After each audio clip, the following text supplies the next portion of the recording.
কুষ্টিয়ার মিরপুরে শিক্ষকের উপর হামলা ও মিথ্যা অভিযোগ দায়েরের প্রতিবাদে মানববন্ধন করেছে সন্দাহ মাধ্যমিক বিদ্যালয়ের শিক্ষক-শিক্ষার্থীরা। দুপুরে বিদ্যালয় মাঠে এই কর্মসূচি পালন করা হয়।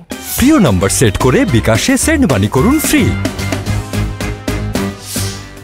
প্রধান শিক্ষক সুকমান আলী জানান, গত ২৭ আগস্ট নবম শ্রেণীর এক ছাত্রীকে অপহরণের চেষ্টা করে মোস্তাফিজুর রহমান দীপু নামের এক বখাটে ও তার সহযোগীরা।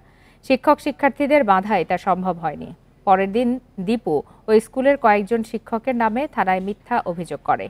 এ ঘটনা জানার পর স্কুলের শিক্ষক-শিক্ষার্থীরা হামলাকারীদের গ্রেপ্তার ও বিচারের দাবি জানান।